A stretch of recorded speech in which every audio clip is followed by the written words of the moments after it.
So we are ready. It seems that all of us are here. Thank you very much for being on time. Hello, everyone. I hope all of you had an amazing lunch. It was really delicious. Thank you very much for that, UNFPA and the government representatives that are sponsoring this event, Luxembourg and the Bahamas. Welcome, everyone. Hola, bienvenidas, bienvenides a todos. I'm very excited and very privileged to be moderating the session, which is called Tech Facilitated Movements. First of all, and thanking again and giving some words of appreciation to the UNFPA and the governments of the Bahamas and Luxembourg for having us here in this second day of what has been a very rich conversation in this event of global dialogue on technology. So first of all, I want to introduce myself. My name is Carla Velasco. I am Mexican and I am part of the Association for Progressive Communications. At the Association for Progressive Communications, we have a program called the Women's Rights Program. So I'm the Policy Advocacy Coordinator. And yes, that is a very long introduction. But anyway, this is why I'm here, and I'm very, very happy to be here. Very privileged that I was chosen as a moderator, considering that English is my second language, Spanish is my first one. So very aware that this is a space that is taking others into account, including me, knowing that it's not my first language, English. So thank you for that. This panel is going to be centered on a conversation that is very relevant right now, which is the movements that have come up in this digital revolution. And it's not only the movements that exist online, but also the movements that have existed for a very long time. And the connection that we're currently making between what is happening in the offline and the online world. So we all know that currently the issues that we face and the social injustices that happen all around the world, these have been problems for a very, very long time. We have been speaking in some sessions about gender-based violence. We have been speaking in some sessions about hate speech and other types of issues that we have been seeing for some time now. And the way we are facing them online and how they have been amplified is something that concerns all of us. So the people that we have here in this panel represents those who are involved in activism and movement building in the online world and that have shaped their work through different platforms. So I'm very happy to have you here and very excited to see your faces and get to know more about your work. I know that all of you share the commitment to make this world more fairer, more inclusive, and gender equitable for all of us. And I want to hear more about that. I want to learn more of the work that you're doing. I want us to have this intimate and special dialogue. And for the ones that are joining now, I invite you to come closer if you want, so it doesn't feel that we are that distant to each other. I also encourage you to write down questions, as we're going to have a final moment in the session to have some Q&A. So if you have any insights or extra comments or questions that you want to share, keep them with you because we're going to get there at some point. So to start with, I'm going to introduce each one of the persons that are sitting here with us. And I'm going to start with the order of speaking. So first we have Sara. Sara Oji is the founder of RAUSA, which is the Regional Advocacy for Women's Sustainable Advancement. Sara is a Lebanese national and is a staunch advocate for human rights and gender equality in the Middle East and North Africa. She founded the Regional Advocacy for Women's Sustainable Advancement, RAUSA, as I mentioned before, focusing on gender equality, sexual and reproductive health rights, and women's political engagement across international criminal law. engagement across MENA region. She holds a Bachelor of Laws and a Master's in Research, plus an International Criminal Law certification from the TMC Asser Institute. And Sarah's diverse advocacy ranges from sustainable development, women and refugee rights, civil society engagement, and pushing for UN and government accountability. Sarah, I don't know if you want to raise your hand so people know who you are. Okay, thank you, Sarah. Then I want to introduce Kartik Soni, who is the founder of Global Network of Young Persons with Disabilities. Kartik, if you want to raise your hand so people see you. Thank you so much. Okay, so Kartik Soni is the founder of the Global Network of Young Persons with Disabilities.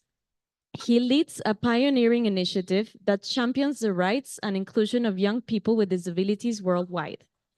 As a visually impaired advocate, Kartik has significantly influenced global disability policies and enhanced accessibility in education and technology. His organization empowers young disabled individuals by fostering leadership and advocacy. Kartik holds computer science degrees from prestigious institutions, utilizing his expertise to leverage technology for social change, earning him numerous accolades for his contributions to disability rights. So thank you, Kartik, so much for being with us right now. Going to the next speaker, we have Aaron Holtz. Aaron Holtz, if you want to raise your hand so people know who you are. Aaron Holtz is the Director for Gender Equality Policy at Global Citizen. Global Citizen is a non-governmental organization committed to advocating for the end to extreme poverty. Aaron leads Global Citizen's advocacy in support of gender equality, including campaigning in support of UNFPA. Prior to joining Global Citizen, Aaron was the Senior Policy Officer on Gender Equality for the United Kingdom Mission to the UN here in New York, and he was named a member of the British Empire in 2016 for his work in support of gender equality. Thank you so much, Aaron, for being here with us. Okay, next. Next, we have Papa Sek. Papa Sek is the Chief Statistician of UN Women's Research and Data Section. Papa, do you want to raise your... Okay, thank you. Papa Sek, as I mentioned before, is the Chief Statistician at UN Women's Research and Data Section, leading the advancement of gender statistics since 2009. He initiated Women's Count, a flagship program aimed at enhancing global gender data for monitoring and achieving the Sustainable Development Goals with a gender perspective. This initiative helps countries develop policies backed by reliable data, promoting gender equality and women's empowerment. Papa's leadership has made Women Count a vital resource for informed decision-making and advocacy worldwide. So thank you so much, Papa Sek, for being here. And I know it's a long list. I promise it's going to be worth it all. I'm going to continue with the last two, which going next to Tsitsi. Tsitsi Matekaire, Equality Now. Tsitsi, she's here, she's raising her hand. Tsitsi Matekaire is the global lead for End Sexual Exploitation at Equality Now, spearheading international efforts against sex trafficking and sexual exploitation. She has a strong background in women's rights law, and she began her career aiding domestic violence victims and has extensive supported women's rights initiatives in Ethiopia, Uganda, and Zimbabwe.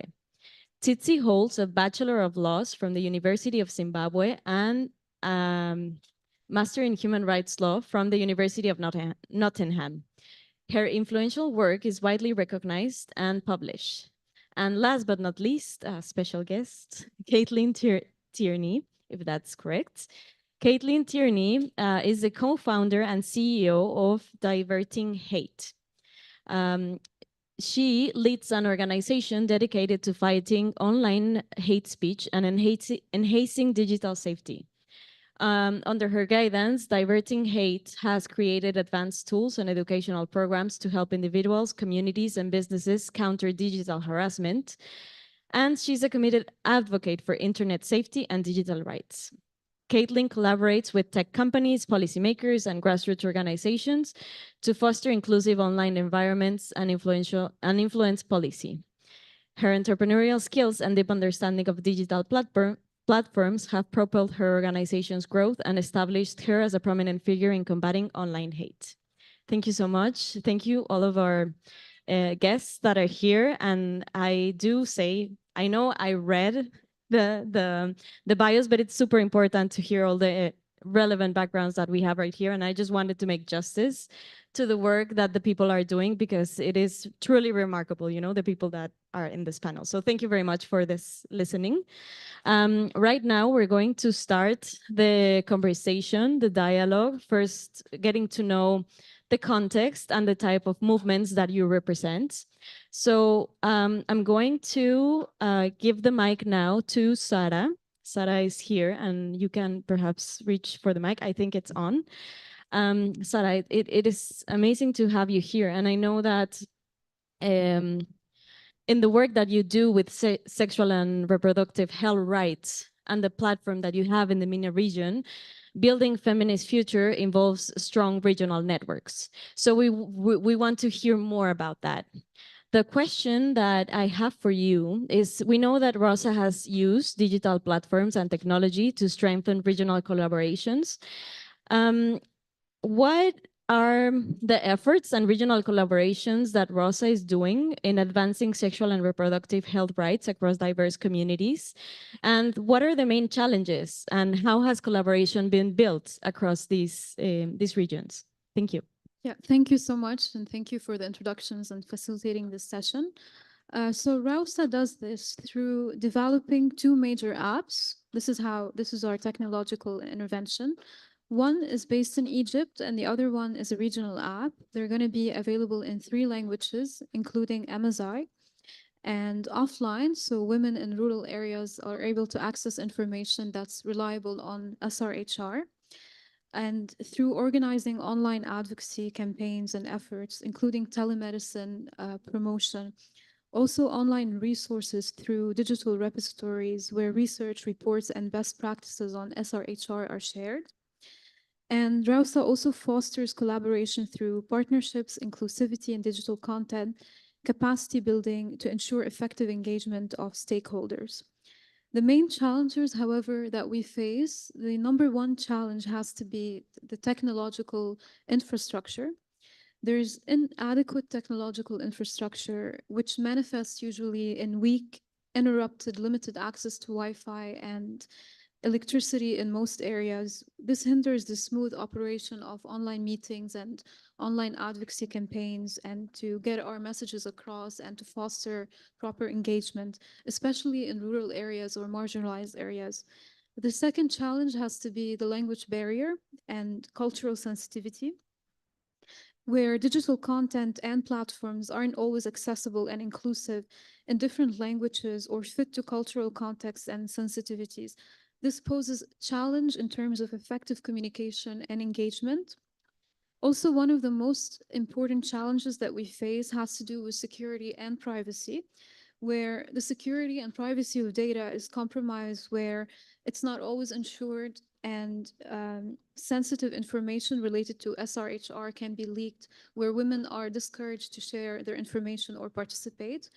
This issue manifests in terms of confidentiality and data breaches or protection. This is where digital advocacy is needed and collaboration efforts are needed to ensure that the presence of women online is encrypted and safe, and that they have a safe space to engage with us. Yeah, thanks. Wow, thank you so much, Sara. Um, um, I mean, this is some of the things that we were discussing yesterday also, in terms of when talking about meaningful connectivity. And in the session I was at, what does that entail? And all the elements that you have mentioned, you know, the limited access to Wi-Fi, the language barriers, and the information that we have online, which is sometimes not really related to the realities of the women and girls that are facing these issues. So I think this is a great starting point of the conversation and getting to know a little bit of the context in MENA. So thank you so much for sharing, Sara. Next, I'm very pleased to invite Kartik to share about his insight on how it is for persons with disabilities and how they use technologies to leverage their activism, especially your activism, for breaking the systematic barriers for people with disabilities. Yeah. So, Kartik, as the founder of the Global Network of Young Persons, what is your experience and the challenges that you face? Could you share a little bit more about that? Absolutely. And again, thanks for the opportunity. It's such an honor to be here to share what we're doing at the Global Network with all of you. Before I start about the Global Network, a little bit about why we started it, because I think that would help to put things into perspective. Growing up myself, the way I entered disability advocacy was, I remember the date, it was November 30th, 2010, when I got this notification from the Central Board of Education in India, where I grew up, that I will not be allowed to study sciences in 11th and 12th grade because I'm blind. And the government thought that it would be too difficult for me to study those courses because it's visual and it's, a bunch of other things. And that until then, my entire life, I had dreamt to become a computer scientist, to develop software that would make things more accessible for people with disabilities. And to be told that I wouldn't be able to do it because an officer thinks that I would not be able to was something that was really challenging. But also, the first time that I experienced discrimination, bias, and low expectations from the community and got involved in disability advocacy. Now, fortunately, I did not heed to that advice and took science anyway. But that also meant that I kind of saw for myself that if you were persistent and if you really kind of wanted to challenge the system, you could. And that's kind of really how things started for me. But then this was again repeated when COVID, the pandemic, hit. And we were working very closely with the UN at that time, and we held this consultation of young people with disabilities from over 60 countries, and we only had one single question to ask of them: what's the biggest challenge that you face? And the response that we got was that the biggest challenge that we face is that our voices are not heard, and all of our participation is rather tokenistic. Nothing really happens, right? We're invited to these conferences, to webinars, but again, how do we really talk to people who would really help us to affect change? And that really led to the formation of the Global Network of Young Persons with Disabilities. We were very excited to get people from around the world. I think it was 65 countries where we started, which never happens. So I have to thank the UN for that. We didn't really do anything about it. But we soon realized that there wasn't really a platform for the community to interact with each other. You think about all of the community platforms that, the mainstream platforms that we use to connect, mobilize, that we use to interact with each other, all of those platforms are inaccessible and incompatible with the various assistive technologies that people with disabilities use. In fact, over 96% of the web is inaccessible for people with disabilities. And I want to let that sink in for a second. 96%. That means the websites that you use to order food, the apps that you use to order groceries, the apps that you use to learn, to find jobs, to find information, and also during COVID, by the way, content that was specifically designed for people with disabilities, life-critical content itself, ironically, was inaccessible to the community, right? And so this was the challenge that we faced. And we said, okay, well, we have all of this interest. How do we get started? And then you factor in all of the intersectionality within the disability community, kind of what we were just talking about, that Sarah was talking about: lack of access to internet, digital literacy, and then in our case, experience with and familiarity with assistive technology itself. Because if you think about, a lot of the low and middle income countries, there is one assistive technology instructor for the entire city. And so with all of that, how do you make sure that you actually can get the voices of people heard, especially those that are the most vulnerable and underrepresented in our community? And that is where technology has been a great enabler. Technology, not just in the form of an online platform that helps people with disabilities to come together and discuss and mobilize and plan activities and think about what are the causes that we really want to prioritize as a constituency, but also technology that helps us make things possible. Technology that helps us enhance access, technologies that really helps the community to convert any inaccessible content whatsoever into accessible and usable formats. And that is something that wasn't possible before the advent of AI. And so that has been extremely powerful for us. And so what we use technology today are basically four key aspects. We use it for community activities, really for the community to come together, to connect with each other, to get to know each other. That's one part of it. The other part is capacity building, really thinking about what are things that we care about. Disability intersectionality, for example, disability disclosure, for example, thinking about how we factor all of that in, mainstreaming the disability movement, right? How do we work with other movements? All of that are things that, we again are able to do that in an accessible way. The third lever is accessibility. How do we make the mainstream content accessible? And the fourth one is access to opportunities, where thanks to UNFPA as a longtime supporter, for example, how can we tap into a lot of opportunities like this one? And how do we make sure that those people who never get access to these opportunities are the people who also are able to learn about these opportunities? Is something that wasn't possible, and we have a platform through which all of this is enabled. But where it gets even better is when we start to think about multimodality and how we're able to provide this platform across various platforms, right? So, or the services across various platforms, whether it's a WhatsApp bot, so that anyone who's familiar with WhatsApp as a platform, which a lot of people are, how do we make sure that they don't have to learn a new system, a new platform interface, a new user interface? Because that's really where it gets complicated.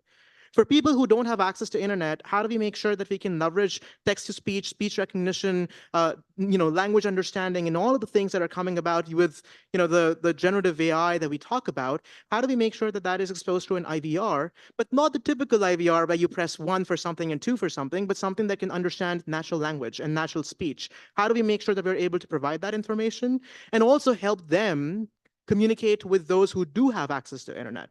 Right? And so that's, again, something that we're trying to do. I don't think we have all the answers yet. This is very much a journey that we're on as well. And as we're on this journey, we see a lot of challenges. The first challenge is that of ableism. If you were to go to ChatGPT or any other mainstream generative AI tool today, and if I were to say, hey, I'm blind, what can I do in my life? The response that it's going to give you is, I'm so sorry you're blind. Right? That doesn't help. What is there to be sorry about?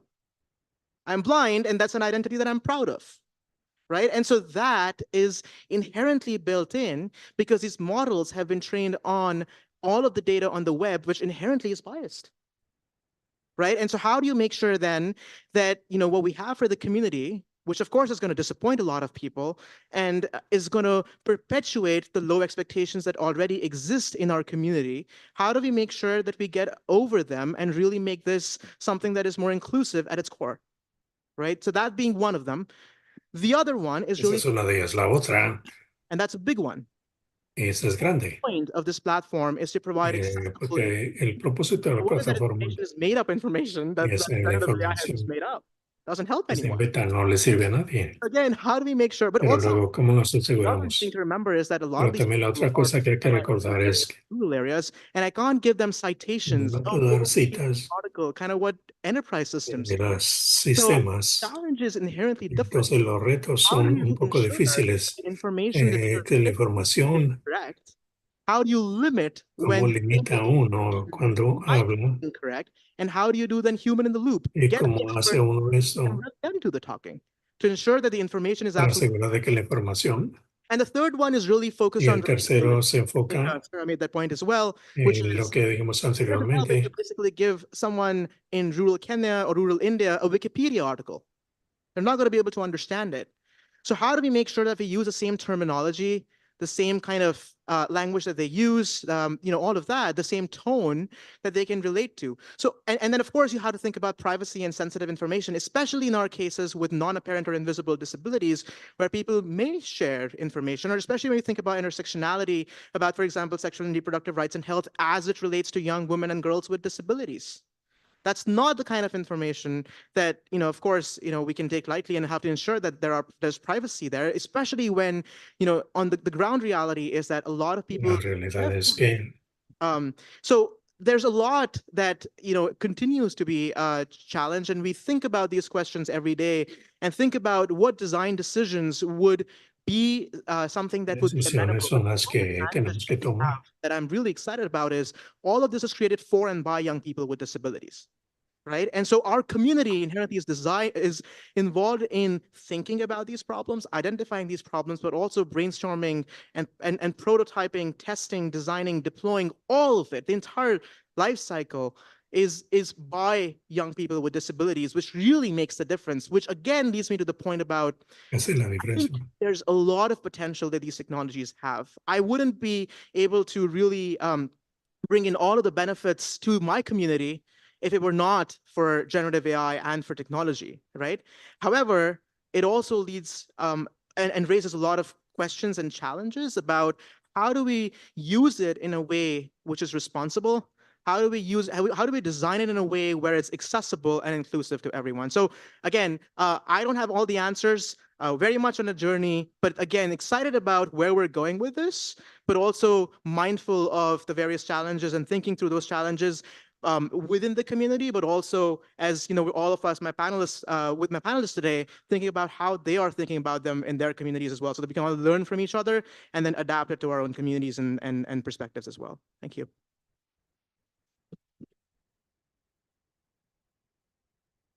That was great, Kartik. Thank you so much for bringing all of these important things into the discussion, and especially speaking, nothing about us without us is something. It's such a relevant principle in these conversations, and not to. I mean, it's something that we all fall into. Even in the movement that I'm in, the feminist movements, we get sometimes into the tokenism, and we definitely have to question ourselves, the work that we're doing, and how can we do it better? How can we make better representation and take into account all the different intersectionalities? We were listening about that in the tech facilitated session. It's such a complicated term. Technology facilitated gender-based violence session. We were talking about how you need to go and look beyond racism. You need to look at the different intersectionalities that affect the lived realities of the people that you're working with. You really need to listen to your voices and also bring those. Sí, también. How are we getting those people Como es here que in these chairs, and how are we going to listen what they really need? This is critical for the movements that we're trying to build. So I think this feedback that we're getting right now is very, very important. And in that sense, I want now to give the mic to Aaron Holtz, because I know that Global Citizen is a platform Walter, that brings language that pero might be hard to understand. algo está jodido con el mío, porque cuando yo hablo me For dice que example, estoy hablando por el micrófono. what does that mean? Like, it's not a language that I can speak. And we tend or have people like you that hack the language. We call it hack the language of intimidation and make it more we take it and make it lighter and in a way that we can digest and understand it better, right? So I understand this is something that Global Citizen does, and you have successfully mobilized online global communities for social impact. How do you see technology continuing to evolve the way we engage and activate people around the world to address social inequalities? And what is the role that digital platforms play in amplifying this collective action? Can you share a little bit more? Thank you. My pleasure. Thank you so much for having me here. I'm going to add language hacker to my bio. I think that's a great phrase. And it's just a pleasure to be here with such amazing people in this 2-day event and hear my fellow panelists. Really thank you and congratulations on your work. I love being surrounded by people who are using our precious hours on this planet to move good stuff forward. So, I mean, really thank you. And thanks to UNFPA. It's been a wonderful partner of Global Citizen. So we're really happy to support this event. For those of you who don't really know what Global Citizen is and are familiar with us, we are a global movement of more than 12 million action takers around the world on a mission to end extreme poverty. And many know us best for our Global Citizen Festival, which happens in Central Park every year alongside the UN General Assembly. It's a big celebration and platform to mobilize everyday global citizens around the world, but also to give opportunities to leaders from governments, the private sector, philanthropy, civil society to make new commitments, bold commitments, funding policy towards the change we want to see to really ending extreme poverty. And over the past few years, our commitments and partnerships that have been announced on our stage have impacted more than 1.3 billion lives. What makes us a little bit different are we have a unique pop plus policy model, we like to say. And very much like my other panelists have been speaking out, we try to meet people where they are, right? On things that are interesting to them, on the platforms that they already engage in, and give them tools to drive real impact, often at their fingertips. So we have an app, the Global Citizen app. I encourage you all to become global citizens yourselves, download the app and take action with us. By downloading this app and taking action, our members are incentivized to learn more about the issues they care about, and sometimes do that alongside their favorite artists and talent from around the world, right? So that's the pop angle of that. And actions can be anything from signing a petition, taking a quiz, consuming media from our partners, from UNFPA, from other civil society partners that we work with, or tweeting, actually taking action, right? So trying to communicate with leaders, government officials to encourage them. Also making commitments on their own, personal change in their own lives, right? And when users complete an action, they get points, and those points can be redeemed for exclusive rewards, like actually coming to our festival, or sometimes merchandise or other events from some of our partners. So in effect, we've tried to gamify advocacy, right? We've tried to meet people, like I said, on issues that they are interested in and care about, and then try to make it as fun as possible to learn more and to really be a part of change. And we have actions on a number of different issues: climate change, civic space, food security, child marriage. The list goes on of the issues that are facing this world that people care about. And I can say that despite all these big issues that we talk about, the two issues that are consistently top for our users are climate change and gender equality. And that kind of makes sense, right? Young people around the world are interested in what their future is going to look like, and it being more equal, and us actually having a planet to play that future out on, right? So we know that it's really resonant, and the work that is done, particularly by UNFPA, is really resonant. We've been really lucky over the last 4 years to be able to celebrate over $200 million in commitments to UNFPA from governments, from the private sector, and from philanthropy. So really, really important work, and really happy to think about how we can use our model to advance this work. To answer your question specifically on how technology is evolving, it is evolving all the time. I don't think I have to tell this group that.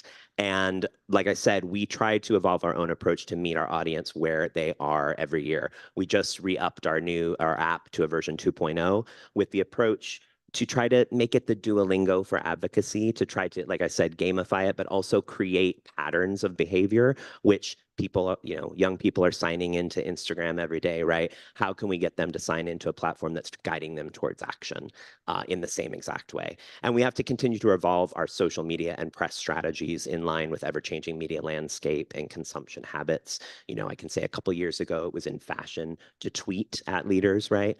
Not as many people using Twitter nowadays. The audience has moved to other platforms, Instagram, TikTok, et cetera. So we as advocates have to move with them and try to catch them and bring them back to the issues that we want them to focus on. And we know that young people are tech savvy. They don't tolerate stagnation.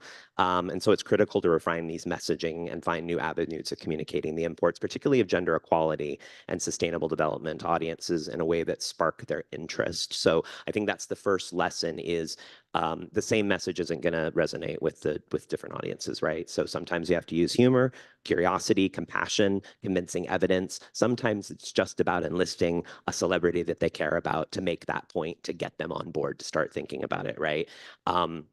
And that is part of our model. I like to, in shorthand, it's come for the Beyonce, stay for the ending poverty, right? Stay for the ending child marriage, stay for the education, stay for the healthcare. So I'll end with kind of an example of that, I think, to try to sort of point that model. So last year, Global Citizen, we launched a campaign, Power Our Planet, which was really specifically targeting the World Bank to institute debt pause clauses into their loans for developing countries who are facing crises. And so we did this big event in Paris at the invitation of President Macron, 20,000 citizens, Billie Eilish performed, Lenny Kravitz, et cetera. Rihanna really wanted to participate, but she couldn't. So we thought, what a problem to have, right? So we thought, what can we do, right? You have a huge audience, millions of followers. Can we get them active? And so she actually tweeted AJ Banga at the World Bank herself, hey, you need to take action on this. And thousands and thousands and thousands of additional tweets and emails followed, to the point where AJ Banga's first public appearance after taking his role, he made a commitment to make these step pause clauses happen for 2 years for a number of countries. So obviously we weren't the only mover, but it was part of that.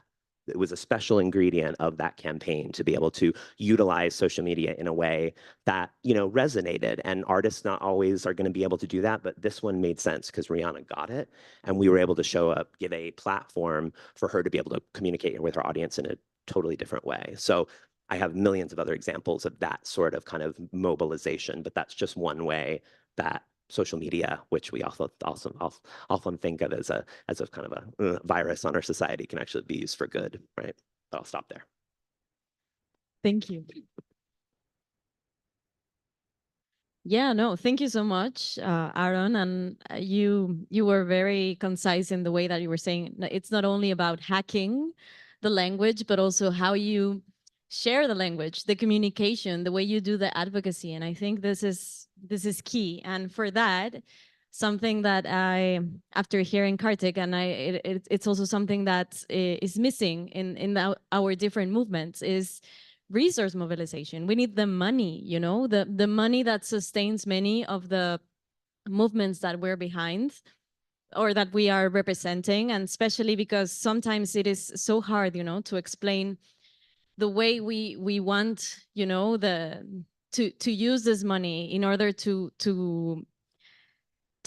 represent the lived realities. And it's something that we have struggled with, you know. So if you are into resource mobilization, this is an invitation, you know, to get to know more about the different movements that we are all representing, because I know this is an issue that we must be facing, right? But also not only about money, knowledge sharing and knowledge building is an important element. And for that, we know the importance of having the information and knowing the numbers. And for that, we have here a specialist on data, which is Papasek.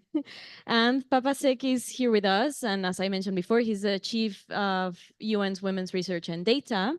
And he is part of the Generation Equality Forum Action Coalition on Technology and Innovation. So the question that I have for you, Papasek, is how does the coalition mobilize tech innovations and partnerships to effectively implement the Global Acceleration Plan, particularly in leveraging digital platforms to empower women and girls worldwide, as well as other groups that are often left behind?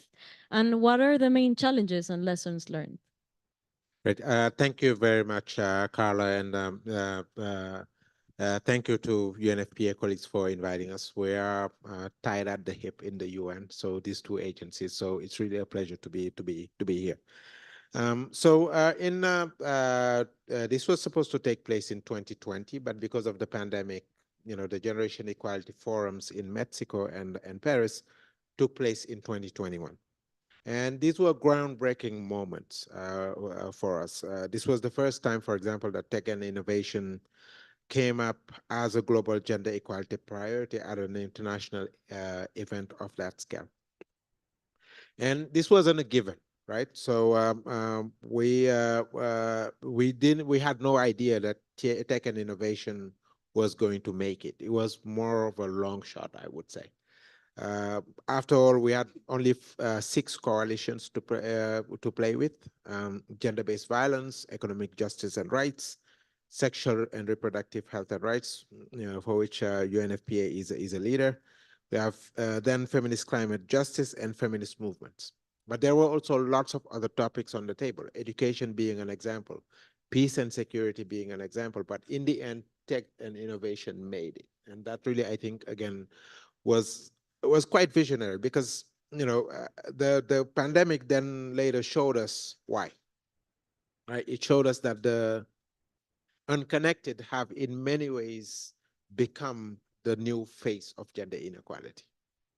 And you know, this is the reason why I think the work that we are doing on the Technology and Innovation Action Coalition is so important. It is a multi-stakeholder initiative with governments, private sector, civil society, and international organizations that are coming together to work on agreed priorities to problem solve together. It's a space for co-creation, for exchanging ideas, for sharing resources and experience. And I think that's really what makes it unique, right? So it's not the voice, just the voice of government. It's the voices of everybody and people really being able to work together. I think, you know, and far from what we see, for example, in the intergovernmental space right now, right, which is really, you know, again, fragmented. I would say quite contentious, right? So, and that's, I think we have exactly the opposite in the Action Coalition. So we designed a global acceleration plan that was prioritized 4 areas in the next 5 years. And for each we had tactics such as law reform, improvement of service delivery, social norms and data, which were identified to generate high impact targeted commitments. The blueprints became later the foundation for the 67th session of the Commission on the Status of Women last year, which took place last year and focused on technology and innovation and education in the digital age. CSW 67, as we call it, did set a clear vision for, you know, the way forward. But, you know, it's a vision that really requires political engagement for implementation. And I think that's really where our challenge is right now. So really ensuring that implementation actually takes place. And we have an opportunity this year. And that opportunity is provided to us by the Global Digital Compact, which is being negotiated ahead of the Summit of the Future. The GDC is really, I think, a once-in-a-generation opportunity to shape our global future. And, you know, UN Women, along with other Action Coalition members, published a paper in March of this year. And this is a position paper that, you know, to help stakeholders mainstream and prioritize gender equality in digital cooperation. We stand at a moment in history where technology is moving at an exponential rate, and we know digital technologies present risks, but there are also immense opportunities as discussed here. It took years for Instagram to reach 100 million users. ChatGPT did it in 2 months, right? And where it's even faster with Gen AI. So it's moving at a really fast rate. And in this context, we have some old risks, such as gender data gaps that are being magnified, but others such as tech facilitated violence, for example, that are opening the door to egregious new ways to violate the rights of women and girls, and sometimes with complete impunity. So again, we have these challenges, and it's really important that we get what is next right. And, you know, for example, understanding how technology is being accessed, designed, managed, and regulated. We need to get the data right, and I cannot emphasize that enough. If we don't get the data right, we will miss the boat, and we'll get the policies wrong. So this is, you know, again, what's at stake. And this is why at UN Women, our Action Coalition partners, we're doing everything that we can to ensure that the voices of women and girls are brought to bear in the discussions on the GDC, and that their interests also take center stage. Thank you.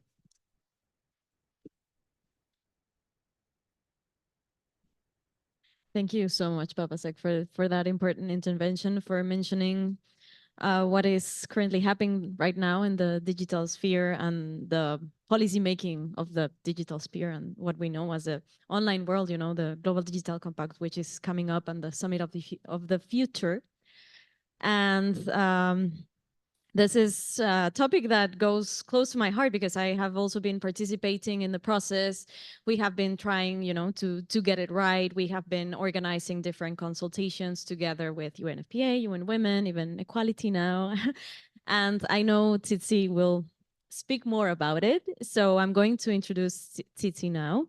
Tsitsi Voy a presentar a Titi ahora. Titi, sorry, I have my perdón. page right here. Aquí tengo la página. Is the global lead Titi es la líder global to end sexual exploitation at Equality para terminar la explotación sexual.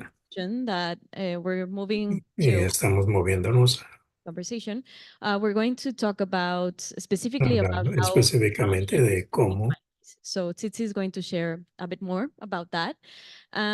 So Tsitsi, can you share with us how has technology been weaponized as a tool to perpetrate gender-based violence? a la violencia Differ to traditional violence, and how we can ensure y the cómo podemos asegurar security of women and girls, and de que tenemos that we have que tenemos ensured across digital platforms. Can you share more about that? Thank you.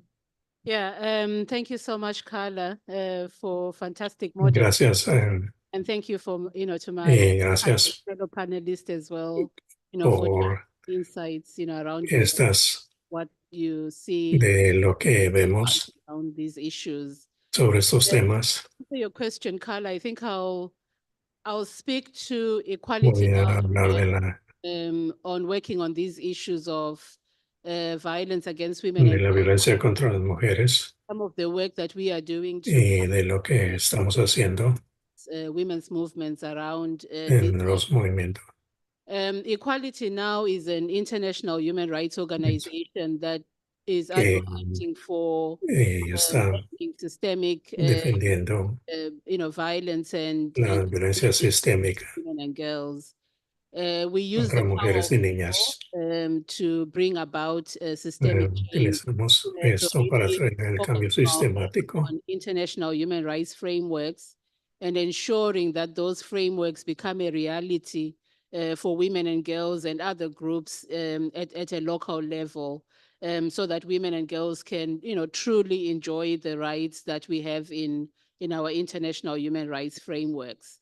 We work a lot with local organizations because we believe that people that are, living and experiencing issues on the ground are best able to inform us about what the problems are, but also in crafting what the solutions should look like.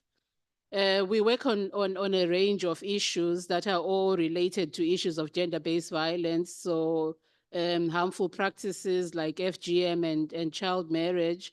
We also work on sexual violence and sexual exploitation and abuse. But what anchors our work is the values of gender equality and non-discrimination, because ultimately that's what we are aiming for, a world where everyone is equal and everyone enjoys their rights and there's no discrimination, basically.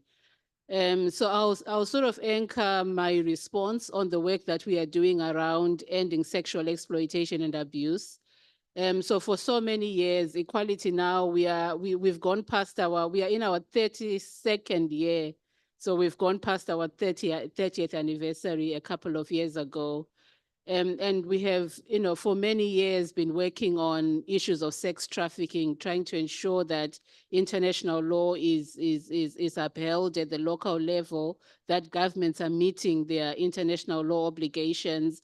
We are working around issues of prevention and protection and support to women and girls that are trafficked victims. And what we saw over the years working on issues of sex trafficking is just how technology was being used or is being used to enable trafficking of women and girls. So the UN, for instance, UNODC, their global stats from 2 years ago, from their last global report, indicate that 60% of cases globally have some aspect of technology in them, whether it's in the recruitment of victims or it's in the sale of victims online. So really seeing the use of technology in this space to increase the levels of sex trafficking globally. And I'm sure many who are, maybe from the US or here in the US will remember the years of Backpage, 2016, 2017, where everyone was advocating for laws to ensure that we would not have these websites that facilitate, sex trafficking and the sale of victims online. But we have moved on from the age of Backpage. So then we were able to talk about, 2 or 3 websites. But when you look at the extent now, it's just grown so exponentially over the years. There was a report from Panorama Global that is working on issues of image-based sexual abuse globally and here in the US. And they were saying there are like over 3,000 websites where people will share images, you know, in non-consensual sexual images. And this is just, you know, within one context. And when you think about it globally, we can just see the scale of the problem. So I think, you know, the digital space, yes, you know, with all the advances that we are able to achieve, has also just increased the scope, the scale, and the form of online violence against women and girls online. We saw as well during the era of COVID, you know, where there were so many reports around child sexual abuse material. As Equality Now, we were thinking within those discussions that where the stories around, you know, women and girls was such a focus on children, which is not a bad thing, but actually we knew, you know, from the stories that we are getting from the organizations that we are working with, survivor groups, that women and girls are also, you know, affected by these issues. I see that I have 30 seconds left. I thought I'd just spoken for 3 minutes. So, you know, what is some of the things that we are doing with movements? For us, it's, you know, researching and understanding the laws, because that's where we see an opportunity for change. So we work with a range of organizations, women's rights organizations, local organizations, survivor groups, and ensure law firms, you know, everyone who can make a contribution to help us to understand what the laws are. We also think that is very important when we've got that evidence to then think about what the solutions may look like. And, you know, people have talked about them throughout the past 2 days: awareness raising, increasing understanding of the issues and of the context, capacity building of people that are supposed to be using the law, and ensuring that there are support services for survivors. So I'll end here and maybe hopefully have continue in the second round. Thank you.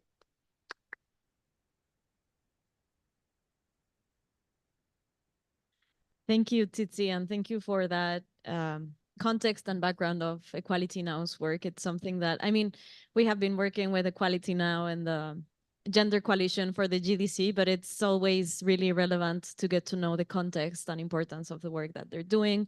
And also understand, you know, the background behind it, trying to change the narrative in a way, because we always get to see the harm that happens online. We always get to see the negative part as women. You know, I was sharing this yesterday, but there's a report of the Special Rapporteur on Violence Against Women that says that women that face gender-based violence online, 26% after having this experience of facing gender-based violence online, 26% of them censor themselves afterwards because of what they're facing online. So how can we make the online spaces of joy, spaces of hope, spaces where we can have fun and enjoy? And I was also, you know, sharing a bit of the work that we have been doing around that with the feminist principles of the internet. But at the end, this is this utopia, you know, of the internet that we are trying to imagine. So how can we make this utopia closer to the reality that we want to have?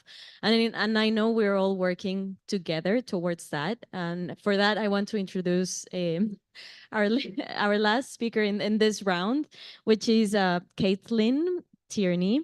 And Caitlin also can share a little bit about that in the national context, in the US context. She's the founder and CEO of Diverting Hate. And we really want to know more about the work that you do in Diverting Hate, because I know it's also an organization that is trying to change the narrative and see the problem from a different angle. So Caitlin, could you share with us a little bit of what are the common trends that you have identified across online communities and movements that promote hate towards women and girls and marginalized communities? What strategies have worked, you know, to disempower these communities and have like sort of a counter narrative? Yeah, my pleasure. Hi, everyone. Day 2, post-lunch, hour into session 3 of the day. Thanks for joining us. Thanks for your attention and interest. Privileged to be here. Thank you, Yuli. Thank you, Anahita, for organizing this panel. Carla, you're a natural, doing great. Thank you for moderating.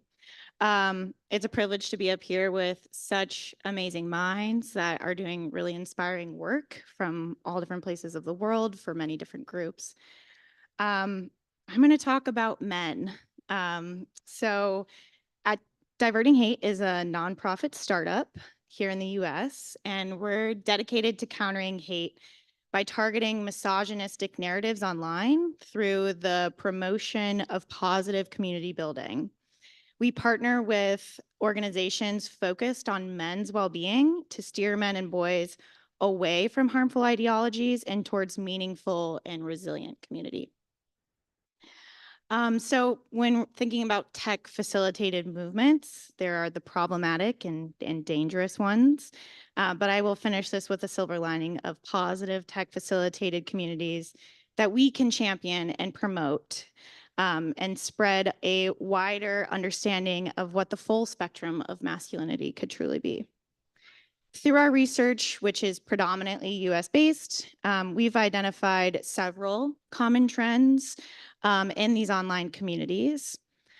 I'd like to note that the audiences of these communities aren't seeking out this hatred per se. They're really seeking answers to basic life questions. How to make money, how to be fit, how do I get a date? And then find themselves only a few clicks or a few scrolls away from rage-fueled voices. And what they hear from those voices are feelings of rejection and frustration. Many men in these communities feel rejected by society and left behind in areas such as career, education, relationships. This sense of rejection often Tiene sentido. towards women's advancements. Dating very much being a particularly prominent focus. And then the exploitation in the attention economy. So influencers in this so-called manosphere capitalize on male resentment for attention and profit, and they amplify frustration and anger, weaponizing these emotions to gain followers and monetize. And this is only amplified by algorithms and feedback loops that reinforce these existing views and often push users towards even more extreme content. These online influencers have just that. They have influence. They are modern day celebrities. And they set the tone for our culture. And we need to be understanding and listening to what they're saying and taking it seriously. They're shaping a very significant role in how young men and boys view themselves and what it means to be a man, and then how they view women and what it means to treat and act towards women. So broadly speaking, it's important to recognize that misogyny ultimately harms men as well. And the promotion of male supremacy leads to social isolation, mental health issues, self-harm, affecting the well-being of men, women, and marginalized groups. So thinking about this, through line of online to offline violence, and a lot of the work we see within extremism and countering that extremism and extremist violence, misogyny serves as a root cause of many forms of hate-fueled violence. It often blends at the intersections of racism, anti-Semitism, anti-LGBTQ sentiments, resulting in targeted violence and tragic losses. Here in the US, over the recent years, we've seen many of these manifestos and the social behavior of mass perpetrators showcase using the language we commonly see in these online communities. Ongoing research is also exploring how engagement with misogynistic communities online is actually surfacing also in interpersonal and domestic violence. And as many people have highlighted this week, online violence does not stay online. We are people who exist in a world. We are all, well, actually I learned yesterday, not all of us are online, but thinking about how many of us are online and we experience life now through these dualities. Harm impacts us as a human, and that human is in this physical world and in the virtual world. So for thinking about strategies to disempower. So we think about this from the perspective of the voices of these influencers. How can we disempower them? How can we hinder this rhetoric? And many of these platforms are taking initiatives, and we commend them for the ways that they are changing their policies, advancing their policies. Deplatforming and demonetization are not necessarily effective. So deplatforming creates much of a whack-a-mole situation. Many of these influencers actually create models in which other men can then share their content beyond their own accounts. So it's almost like a multimedia, multi-level marketing scheme. And then further, demonetizing in our work has actually shown that it doesn't hinder the ability for these accounts to grow and grow following. So we're posing this question: can a different message be just as profitable and incentivizing when delivered by role models and credible messengers that promote gender equitable views while meeting the needs and interests of boys and men? So I'll wrap up by saying, to tap onto what you were speaking about, Erin, about meeting audiences where they are. That's how we're thinking about this. We're thinking about engaging these audiences through an empathy-first approach and addressing the topics they're interested in, and using the language they feel familiar with. So our theory of change is that by diminishing the veracity and pervasiveness of misogyny online, we can stifle its power and prevent the harms that are created by the normalization of misogyny online, thus creating safety for all, no matter their gender. And I'll leave it at that. Thank you. Thank you. Thank you for that. I think it's a topic that we seriously need to reflect more when we're talking about technology facilitated gender-based violence. We focus on the policies and the way digital platforms are shaping the types of violence, but we never really get to discuss, about what goes behind, about, mental health, about empathy, about the social context that we're all in, the different identities. And this is the questions that we keep coming to, if we want to address this. If we are working towards social justice, there definitely needs to be behind, gender justice and all the other justices that we need to address, social, economic, in order to find, this general social justice, or at least that's the way I get to see it. Sorry. You see, now it's getting later and we're about to finalize the conversation, and the brain stops working at some point. So thank you, everyone that is still here. Thank you for being with us. And again, I invite you to come closer if you want. We're going to start the second part of the session and then going to the third part afterwards. The third part is Q&A time. So please, if you have any questions, comments, insights that you want to share, write them down. We're going to go there after this second part.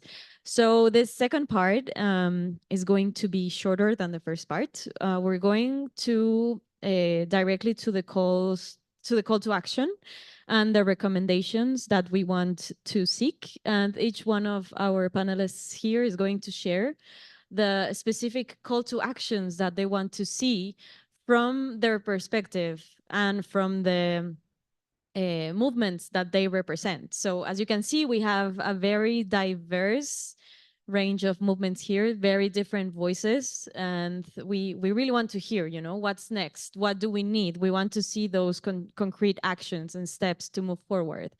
So the question that I have, that is a general question to all of you, and I will repeat it, so don't worry if you don't get it on the first time, is the general question is, could you please outline concrete steps for governments, tech leaders, advocates, and other actors from the digital world to collaborate with the coalition towards the achievements of its goals? No, sorry, this is just for Papa Sec. Wasn't it the same question to all of us? It's the same question. Okay, I'm being said that it's all the same question. So I'm going to repeat it again because I got confused. Again, Could you please all outline concrete steps for governments, tech leaders, advocates, and other actors from the digital world to collaborate with the coalition towards the achievements of its goals? Okay, so Sarah, the mic goes to you. Can you share with us? Yes, thank you. Governments and stakeholders must increase not only the availability, but also accessibility and affordability of digital technologies and digital technology platforms and services and softwares, which is in line with SDG 4 and 10. Tech companies and tech leaders must also enhance the transparency and accountability of their systems, including terms of services, content moderation, and algorithms, so that their users can make more informed decisions. Women's leadership in STEM, of course, must be fostered and encouraged through tailored capacity building programs. Governments and stakeholders and private sector must increase funding for gender equality in science and technology as a driver of the SDGs monitoring and achievement. Tech leading companies must also invest in the development of women-led NGOs in the Swana or MENA region, especially in developing countries where innovation is not exactly the outcome or the focus. In conclusion, we must all invest in building the capacity for an inclusive digital infrastructure that empowers women economically, socially, politically, and protects their digital rights and online presence. Thank you. Thank you. That was very concise and very well prepared. Thank you. Thank you, Sarah. Kartik, you go next. Please share with us. I'm going to echo a lot of what Sarah said, but I think, again, going back to, I almost see this as almost like a pyramid where and various stakeholders involved to really get this right. Starting out again with the government, a lot of the governments are at this point talking about how do we regulate AI, how do we think about responsible use of technology. I think it's important to ensure that the voices are heard as they're thinking about formulating these guidelines, because we in the disability community, for example, have seen for ourselves what happens when you do not involve the community, where there are globally laws around technology and responsible use of technology, yet we continue to see that inaccessibility I was previously talking about, because it wasn't given the attention that it deserves, and of course the same for other underrepresented communities as well. So I think it's important that the government, while formulating these, really think through the various intersectionality, the various intersectional identities, the various underrepresented groups, what that really means for each one of these groups. Work with these constituencies to ensure that these laws and regulations that really would help think through the responsible use of AI, especially as we think about AGI and other things like that, is something that is well thought through and is representative. The same goes for tech leaders. And I think it's not just for corporates here, because a lot of what is happening in the AI world right now and technology world right now is amazing in that it's open source as well. And that's sort of where I think the broader tech community needs to be a little bit more mindful in terms of what kind of progress we're really making, and ensuring that we don't move a bit too fast, right? I personally, my background is in AI. I've been a technologist for about a decade now, so I absolutely love what's happening, right? And I love the pace at which we're moving. I think there's a lot of potential. A lot of what we're able to do is because of this movement. But again, we have to really think through carefully what the ramifications of a lot of the changes that are coming about rather rapidly might be, and ensure that we do have appropriate red teaming, we do have appropriate safeguards in place to ensure that is something that is going to be fair, equitable, accessible to everyone. And that goes back to the point about affordability that Sarah mentioned as well, ensuring that we're also making this available to everyone so that we do not inadvertently widen the gap that exists today. And then, of course, it goes back to the community members as well, where we don't have to be scared of AI. And I see that a lot in communities where it's like, oh, I don't know what's going to happen. I'm going to be left behind. And you see something which is disturbing, and then you're like, I'm not going to use this technology ever again. Doesn't help, because we are the ones who ultimately would be able to shape what this technology could look like and ensure that the technology works for us and is respectful and inclusive of the ideals that we stand for as a community as well. So I think the other one is a lot more about also for all of us in the audience, especially people from underrepresented communities, people who haven't had the opportunity to be heard, and civil society, to ensure that we are embracing technology. We're thinking about different ways in which it can be used, but also then sharing our perspective on the things that we're seeing don't work for us or potentially could be problematic. So again, in conclusion, I think all of us have a role to play. I don't think that technology is going to stop. Again, as I said before, it has a lot of potential, but then we all have to come together and ensure and demand that that is something that will work for us and will respect the ideas that we all stand for. Thanks. Thank you, Kartik. And it's very important what you say in the term of, all of us have a role to play. And I believe all of us are responsible, co-responsible for the world that we want to see in the future. And I think I have to acknowledge that in this panel, we do miss one perspective, and it's the perspective of the environment. And I think it should, it should have been. And I do acknowledge that I should have brought that up in when we were planning the session. But at least, I'm taking the responsibility in that sense, and noting that down for future experiences. I have a problem with the word future. Sorry. Anyway, in that sense, another thing that I also wanted to highlight in terms of something that I think would come up if we were centering a little bit about on the environment, is the fact of slowing down. Sometimes we need to slow down in the pace that we're living and take a look at what has already been done in the past and the things that already exist. So this is also an invitation for that, just like a very small note there. But now, please, I really want to hear about Global Citizens' perspective. So Aaron, now the mic is yours. Please share your call to action. Well, thank you very much indeed. Yeah, no, I just wanted to pick up on Kartik's great point. I think dialogues like this and the Global Digital Compact dialogue are really, really important, because the question isn't AI or no AI, social media or no social media, right? Like digital or not, it's going to happen. It's a question of how and who and why. And so I think to this point of making sure that we're harnessing the technology and the capacity that's before us for social good, not just for profit, but for people, right? And here on this dais, you already have a broad constituency of survivors, activists, digital citizens, coalition members, people with disability, different communities who are all saying we want tech to work for us. And so I think that's a huge invitation, and probably the call to action is we all need to get together and make sure that we're harmonizing this call to action so that we can have the greatest impact. The second thing I think is really important, and obviously many of you here are closer to the negotiations of the Global Digital Compact than I am, but I think it's critical to ensure public buy-in, especially from young people, right?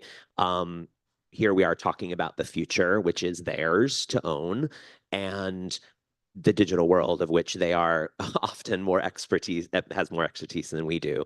And so, having drawn on my experiences in the UN in the past, documents and processes like this have a real risk of being gray and being signed and then put on a shelf, right? And governments and private sector partners who are already going to move in this are going to move on it. And the ones who aren't are the ones that we wanted them to, right? So I think ensuring buy-in from young people is important to connect it to their ability to shape public policy. I think at Global Citizen, we've realized that young people have definitely keyed on to the fact that they can change corporate behavior with their clicks and their tweets, and they can change how corporations engage with them based on their purchasing power. How do we translate that into influencing public policy is something that we kind of play with all the time. And I think this is a great topic there, where young people can really provide not only some great insights, but then bolster the uptake of the commitments that are agreed, right,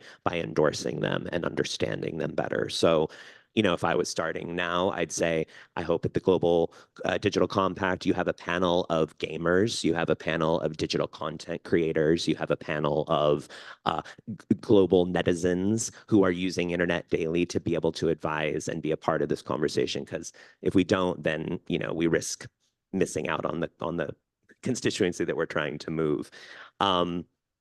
And I think that's my biggest takeaway. The last thing I'll do is just make a shameless plug for Global Citizen, that we care about these issues, governments, private sector, philanthropy. If you're ready to make commitments in this space, come do it on our stage in front of 60,000 people in Central Park, and everybody will hear about it a lot better, right? But we want to support these, and we want to find creative ways of supporting good actors and good efforts. And so that's just one of them, but really an open invitation to take this work forward. The work will really begin when the compact is agreed, right?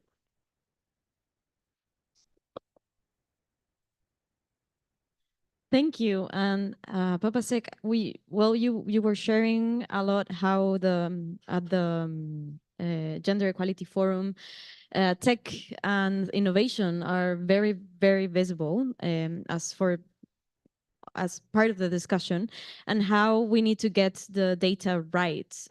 As you represent UN Women and the different action coalition partners that are working there and are working on this issue, what are your words for what's coming, and what would be your recommendations? Yeah, so for me, I think, again, given the time, it's just 3 quick points. One is that, as I mentioned earlier, and as we've talked about here, we have an opportunity with the Global Digital Compact, and we need to seize it. We need to seize it and ensure that gender equality is really at its heart. And that will require advocacy, knocking on doors, shaking hands, and etc., and talking to people and making sure that this is the case, because we cannot miss this opportunity. But also, sometimes we have these conversations in silos, right? So the conversation on data and the conversation on digital cannot be had separately. These need to be together, and right now that's not the case. And it's really important that we start bringing these communities together. And finally, like Aaron, I'll also make a shameless plug and ask all of you to join the Action Coalition on Technology and Innovation. This is a place where, some of these conversations that we are discussing now, these conversations are taking place there. So, and I think it's really important that we start engaging on these topics as a multi-stakeholder. Thank you. Thank you. Tsitsi, want to go next? Share with us, please. Yeah, thanks, Carla. I think what we should be aiming for is integrated, coordinated, and cross-sector solutions. So I feel like I'm, kind of summarizing what's already come out from the other panelists. And this would be, sort of working towards stronger laws, better global cooperation, more government action, public awareness, media education. We need to be looking at how technology can actually help us. So technology innovation. We need to be going back, well, if we are talking about gender-based violence, going back and looking at prevention, what are our prevention strategies and so on. I think it's very clear that there is no one stakeholder, no single agency, no single government that can help in terms of, the long-term solutions. So again, the idea of coming together, across sectors. And I would also say, for Equality Now and others, we've come together under the Alliance for Universal Digital Rights, and would also encourage people to, be part of that as we also look to join other efforts from other stakeholders. Yeah, thank you. We have 1 minute, so I'll go quick. So I'll just leave with, we've talked a lot about this week on creating safe spaces, and people deserve to be online without fear of harassment or harm. I would just say They also deserve to be online without the possibility of indoctrination into hate and rage. And they deserve to be online without the potential of becoming radicalized into beliefs that won't serve them as much as they won't serve those that they will harm. So to governments, call men into gender equity. Gender initiatives need to create opportunities for all and recognize that the entire spectrum of gender is harmed by systems of oppression that put us in boxes. And to tech leaders, clearly define misogyny and enforce it at the same levels of other categories of hate, because hatred of women isn't opinion, it's violence. So I just call on all of us to shape a world of a more compelling place for men and the identities around masculinity to flourish in positive and community-oriented ways.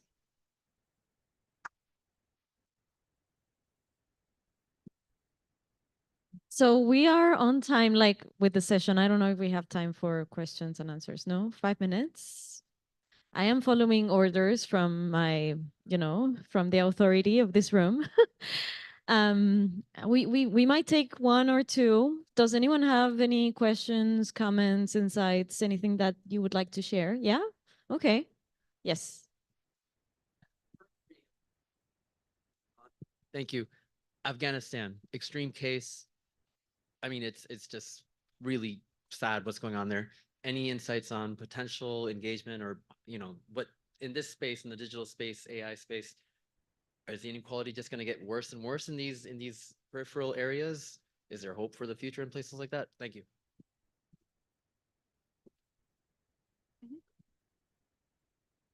Yeah, I would, in response to that, I think one recommendation I can make is to ensure that in Afghanistan, there's enough coverage of internet and availability so that there's enough monitoring of human rights violations. And so organizations are actually keeping up with these violations and reporting them. So that's one concrete recommendation I have.